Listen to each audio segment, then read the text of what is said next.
Então o rapaz está fazendo um trabalho em altura e a gente precisa que ele desça. Normalmente tem pessoas que jamais fazem trabalho em altura sem o cinto de segurança. Porém tem sempre aqueles engraçadinhos que... é rápido. Eu passei por uma empresa, o rapaz instalava a câmera de monitoramento. Ele tinha uma escada de mais ou menos uns 8 metros. E aí ele subiu sem o cinto, disse que era rápido, era apertar um parafuso. Ele está de cadeira de roda hoje porque ele se acidentou, machucou a coluna, né? E acabou ficando paraplégico. Fernando, nossa, que trágico. Então, é um minutinho. E aqui no item H, ele tá respaldando a CIPA do quê? Que a gente sim pode comunicar e pode até fazer a paralisação do serviço, tá? Então, esse item é muito importante, que eu peço para vocês o quê? Bom senso, pessoal, vocês têm que ter bom senso. Por quê? Se a gente for levar tudo ao pé da risca, a operação, o serviço não sai. Porém, a gente tem que fazer tudo com segurança, o máximo possível. Sempre lembrando que a operação precisa sair, ela não pode ser prejudicada pela segurança. Porque a partir do momento que a operação foi prejudicada pela segurança, entre aspas, que a gente nunca vai fazer nada para prejudicar, e sim a gente faz para preservar a integridade e saúde física dos colaboradores. Porém, a gente é visto como um empecilho.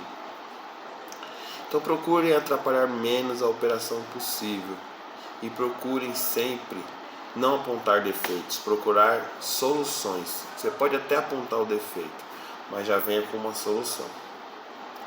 Ele subiu ali, eu estou com um cinto aqui, a gente pode amarrar essa escada ali naquele ponto de ancoragem. Caso você tenha um mal súbito, você está preso, você não vai ter uma queda, você não pode ter uma queda e acabar aí se machucando, batendo a cabeça e assim sucessivamente. Item I. Colaborar no desenvolvimento e implementação do PCMSO, que seria Programa de Controle Médico de Saúde Ocupacional, e o PPRA, e de outros programas relacionados à segurança do trabalho. PPRA, Programa de Prevenção de Riscos Ambientais. Fernando, não entendi nada. O que é PPRA, o que é PCMSO? Esse monte de sigla. Calma, pessoal, vocês vão entender. O PPRA, ele entra dentro da sua empresa e faz uma varredura de todos os agentes nocivos pertinentes a todos os setores da sua empresa. E ele faz um programa de prevenção contra esses riscos. Exemplo: o camarada que trabalha na borracharia, do lado do compressor, o ruído dele está acima do limite de tolerância. Aí o PPRA vai falar assim: eu tenho como tirar esse compressor daí? Ou seja, eu tenho como eliminar esse risco? Não tem, porque ele precisa do compressor, porque ele trabalha justamente com ar comprimido para encher os pneus. Eu não tenho como tirar, o que eu faço? Aí o PPRA vai falar assim para você: vamos fazer a medição? Aí você pega um aparelhinho chamado dosímetro, que a gente tem aqui, tá? Esse dosímetro, ele vai fazer a medição do ruído, desse ruído, e vai falar para você: Fernando, está acima ou está abaixo do limite de tolerância. Se ele estiver acima, quanto ele ficou acima? Fernando, ele está com 90 decibéis. Nossa, 90 decibéis é muito, são muitos decibéis. Olha aquele aqui. São muitos decibéis, né? Qual que é o limite de tolerância? De acordo com a NR15 anexo 1, o limite de tolerância diário para você trabalhar 8 horas exposto ao ruído é 85 decibéis. Decibéis é a unidade de medida do barulho, chama-se decibéis, tá? Então aqui, conforme eu estou falando, ele vai aumentando o ruído, tá vendo? Esse é o dosímetro de ruído. Então, a gente aferiu e deu 90 decibéis. Tá acima do limite de tolerância? Tá. O que pode acontecer? Causar perda parcial ou permanente na audição do camarada. Então eu vou lá e sugiro que esse colaborador tem que utilizar um protetor auditivo. O protetor auditivo, ele tem um nível de atenuação, ou seja, 15, 20, ele diminui o ruído se você estiver utilizando ele corretamente. Como que eu utilizo um protetor auditivo corretamente? Eu sempre dou um nó. Eu sou canhoto, então eu sempre dou um nó na mão, no lado esquerdo. Coloco sempre meu protetor auditivo no lado esquerdo. Por quê? Que é para eu não misturar, colocar o do lado esquerdo e no lado direito. Se eu pegar alguma infecção no meu ouvido, eu passo de um ouvido para o outro. Isso com fone de ouvido também acontece muito. Então, muito cuidado e sempre higienize os fones de ouvidos diariamente. E o protetor auditivo tem que ser limpo diariamente. Então, esse protetor auditivo meu, ele atenua 15 decibéis. Se eu estou exposto num nível de ruído de 90 menos 15, quanto que fica? 75 decibéis. Não é isso? Então, 75 decibéis, eu estou dentro do limite de tolerância ou não? Sim, está dentro do limite de tolerância. O funcionário não vai ter esse problema. Porém, ele está no risco. Só que o risco foi atenuado, não foi eliminado. O PPRA vai evidenciar tudo isso na página da análise da função dele. E o PPRA, de acordo com essa análise, ele vai falar para o PCMSO, que é o Programa de Controle Médico de Saúde Ocupacional, ou seja, é o engenheiro de segurança do trabalho ou o técnico de segurança do trabalho, falando para o médico do trabalho, ó, ele está exposto a ruído. O ideal seria que a gente fizesse uma audiometria com ele anualmente, para saber se ele está utilizando corretamente. Por quê? Se ele não tiver perda nenhuma de audição, ele está utilizando corretamente o protetor auditivo. Se ele começar a ter perda de audição, ou ele não está usando corretamente, ou o equipamento está danificado. Agora, se ele utiliza corretamente e ele está tendo perda de audição, procurem saber se ele tem alguma atividade secundária. Eu já tive um problema que o rapaz utilizava o EPI, tudo bonitinho, só que ele era DJ. E à noite ele ia dar baile. E aí ele ficou surdo. Por quê? Está exposto ao ruído, sem a devida proteção. E aí realmente acontece do rapaz ficar surdo. Então vocês entenderam para que serve o PPRA e o PCMSO? O PPRA levanta, o PCMSO acompanha com exames médicos, pondo uma função de soldador. O cara está trabalhando, mas ele tem que usar a máscara. Ele vai fazer um exame de acuidade visual, que ele tem que usar aquela máscara, né, para que ele não tenha a queima da retina através do arco voltaico que sai ali da radiação da solda. Então ele faz o que? Ele tem que usar a máscara, ele tem que usar o protetor nos olhos, ele tem que usar várias coisas. Então o PPRA está falando que ele está nesse risco. O que o PCMSO tem de fazer? Vamos fazer uma espirometria nesse camarada. Por quê? Porque a espirometria vai saber se o pulmão dele está sendo afetado ou não. Se estiver sendo afetado, ele não está usando a máscara, ou a máscara que ele está utilizando não está sendo útil para aquele fumo metálico. Lembra que eu falei para vocês dos riscos químicos, físicos e biológicos? Então não está fazendo efeito. Então o ideal seria a gente trocar a máscara. Então o PPRA fala para o PCMSO, o PPRA vai lá levantar o risco, aí esse PCMSO fala, vamos tratar dessa forma. Simples assim. Item J. Divulgar e promover o cumprimento das normas regulamentadoras, bem como cláusulas de acordos, convenções coletivas de trabalho, relativas à saúde e segurança do trabalho, tranquilo, sem novidade, sempre estar divulgando, como se sempre ser um órgão multiplicador da segurança do trabalho. Participar em conjunto com o Serviço Especializado em Saúde e Medicina do Trabalho, SESMIT, onde houver ou com o empregador da análise das causas das doenças e acidentes de trabalho e propor medidas de solução dos problemas identificados. Lembra que eu falei para vocês que o índice de absenteísmo existe, o pessoal tem muito problema de coluna, ou seja, a gente está identificando uma causa de doença no trabalho. Então, se aqui está tendo esse problema, a gente tem que trabalhar em cima disso, para que ele não ocorra, ou ele diminua, ou a gente elimine o problema. Então, a gente tem que sempre fazer dessa forma. Item M. Requisitar ao empregador e analisar as informações sobre as questões que tenham interferido na saúde e segurança do trabalhador.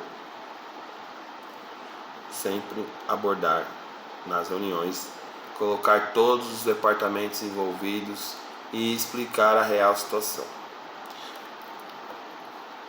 Teve uma questão que num abastecimento, embora seja em área céu aberto, boa ventilação, eu resolvi colocar a máscara PFF2 num abastecedor, porque eu achei que ficaria mais seguro ele não ter contato ali com aquele vapor, né, com aquela volatilidade do combustível que ele respira. E aí o que aconteceu? Eu cheguei no almoxarifado e falei, eu quero uma máscara PFF2. Essa máscara aí a gente não tem mais não. Porque na época da pandemia todo mundo queria pegar e acabou com essas máscaras, aí a gente ia comprar, era muito cara, e aí a gente acabou que não estamos mais utilizando ela.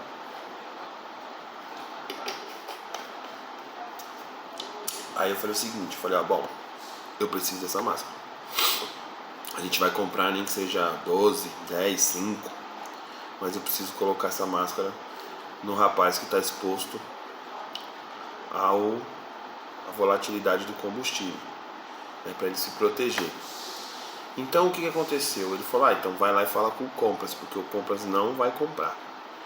E aí eu liguei para o Compras, expliquei a situação, falei que somente o funcionário iria pegar aquela máscara e foi resolvido o problema. Vocês entenderam? Quando eu falo para envolver os setores, você tem que realmente entender o que está acontecendo. Não é, você vai ter que comprar e pronto, acabou. Não, eu estou precisando, eu estou fazendo um levantamento aí de risco na função assim, assado. Por culpa da pandemia realmente aconteceu algumas coisas, mas agora acabou. Enfim, a pandemia ainda não acabou, mas já se normalizaram os estoques, já o preço já se equipararam novamente, não está todo mundo naquela sangria desatada querendo atrás de máscara, enfim. Então sempre a gente tem que estar envolvendo todos os setores e participando em conjunto. Requisitar à empresa as cópias das CATs emitidas. O que seria CAT, pessoal? Toda vez que acontece um acidente do trabalho, tem que ser feito comunicado de acidente do trabalho, CAT, pro Ministério da Economia, Secretaria do Trabalho. Por quê? Porque através dos comunicados de acidente do trabalho que eles fazem o arrecadamento de impostos. Quanto mais essa empresa acidentou, mais funcionários eu coloquei afastado, mais eles vão utilizar do benefício. E aí eles revertem isso em imposto para a empresa. Tá? Então, toda vez que tem um acidente do trabalho, a empresa está perdendo dinheiro. Isso eu estou falando assim, é o de menos. É óbvio que ninguém quer que a empresa perca dinheiro. Mas quando acontece um acidente do trabalho, já teve uma pessoa prejudicada, que é o próprio acidentado. E a vida é em primeiro lugar, nesse sentido que eu quis dizer. É óbvio que a empresa também não pode perder dinheiro, mas a vida vem sempre em primeiro lugar. Então, toda vez que acontecer um acidente, tem que ter se comunicado. Ah, pra quê, Fernando? Por quê? Se o camarada sofreu um acidente do trabalho, a empresa é obrigada a continuar recolhendo o fundo de garantia. Porque foi acidente do trabalho, se acidentou no exercício da função. Se ele se acidentou na rua, a empresa não vai recolher. Ela vai afastar e ele vai utilizar do benefício do INSS. Espero que na interna de prevenção de acidentes, a CIPAT. O que seria a CIPAT? A CIPAT é uma coisa muito legal, que é uma semana inteirinha dedicada aos acidentes do trabalho, à saúde e segurança do trabalhador. Tem empresas que se promovem gincanas, que presenteiam os colaboradores com brindes. Esse daqui é de uma CIPAT, por exemplo. Isso aqui foi um brinde de uma CIPAT. E aí cada dia tem uma palestra diferente, cada dia tem um tipo de ação diferente. Tem empresa que faz teste de diabetes, outras de PS, enfim, PS de fazer de próstata e por aí vai. Então a Semana Interna de Prevenção de Acidentes, ela consta aqui e ela tem que ser executada, ela tem que ser feita anualmente. Vamos lá, vamos para a próxima página. Item P. Participar anualmente em conjunto com a empresa de campanhas de prevenção da AIDS. A CIPA, o treinamento de CIPA, ele sempre tem que relevar esse assunto, que é um assunto muito relevante. Tem que sempre mencionar sobre a AIDS. A gente tem que falar, que ela é uma doença que mata e mata muito, tira muitas vidas anualmente, tá? Então é um treinamento que, se a gente pegar as 20 horas do treinamento da CIPA, pelo menos 2 horas a gente tem que falar sobre a AIDS, tá, pessoal? Cabe ao empregador proporcionar aos membros da CIPA os meios necessários ao desempenho de suas atribuições, garantindo tempo suficiente para a realização das tarefas constantes no plano de trabalho. Ou seja, você é cipeiro, você tem sim seu direito de parar um pouco, ir lá fazer a reunião da CIPA, Quanto tempo vocês vão precisar? 1 horinha tá ótimo para fazer uma reunião de CIPA. 1 hora mais que isso não precisa para fazer uma reunião da CIPA.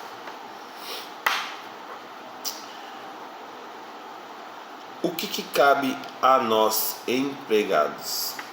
Participar da eleição de seus representantes, ou seja, no dia da eleição eu tenho que ir lá fazer meu voto secreto, não entrar em boca de urna, não entrar enfim, colocar realmente a pessoa que quer estar lá, que quer fazer a diferença realmente nessa CIPA 2021. Colaborar com a gestão da CIPA, ou seja, se você se deparou com um cipeiro chamando sua atenção por culpa de você não estar utilizando o EPI, você tem que sim prestar atenção. E por outro lado, o cipeiro, quando for abordar alguém, enfim, o cipeiro não é o xerife, não é o encarregado. O cipeiro é o braço direito da segurança do trabalho. Eu já vi cipeiro achar que ele virou o dono da empresa e para de fazer isso e desce daí, eu vou te dar uma advertência. Não, ninguém pode agir dessa forma. Sempre com bastante conversa, muito respeitosamente, muito educadamente, que assim a gente vai conseguir exercer aí um bom mandato de CIPA. Indicar a CIPA ao SESMIT e ao empregador situações de riscos e apresentar sugestões para a melhoria das condições de trabalho. Lembra que eu falei? Não adianta a gente pegar e só apontar defeitos. A gente tem que mostrar o caminho. Faz isso que pode melhorar aquilo, e assim sucessivamente. Não adianta eu chegar e falar assim, poxa vida, você não pode subir nessa altura sem o cinto. Não, o cinto está aqui, tá vendo aquele ponto de ancoragem, você vai amarrar a escada, tá todo tranquilo. Vamos fazer o serviço. Coloca essa luva, porque se você for carregar esse PAD vai entrar um fiapo aí no seu dedo, vai acabar dando problema. E você já fala, ó, a luva tá lá com a parte de segurança do trabalho, é só você ir lá e solicitar que o cara já te fornece. Então, sabe assim, ser realmente parceiro. Observar e aplicar no ambiente de trabalho as recomendações quanto à prevenção de acidentes e doenças decorrentes do trabalho. Pessoal, então, tudo isso cabe aos empregados. O que cabe ao presidente da CIPA?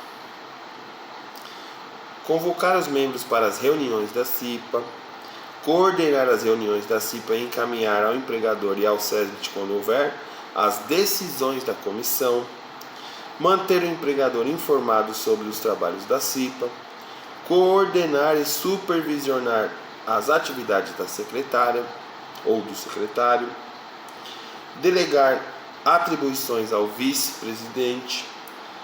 Tá? Então, tudo isso que eu acabei de mencionar são o que cabe, itens que cabem ao presidente. O que cabe ao vice-presidente da CIPA? Executar atribuições que lhe forem delegadas. B. Substituir o presidente nos seus impedimentos eventuais ou nos seus afastamentos temporários. Lembra que eu falei? Se um não está, coloque o outro no lugar.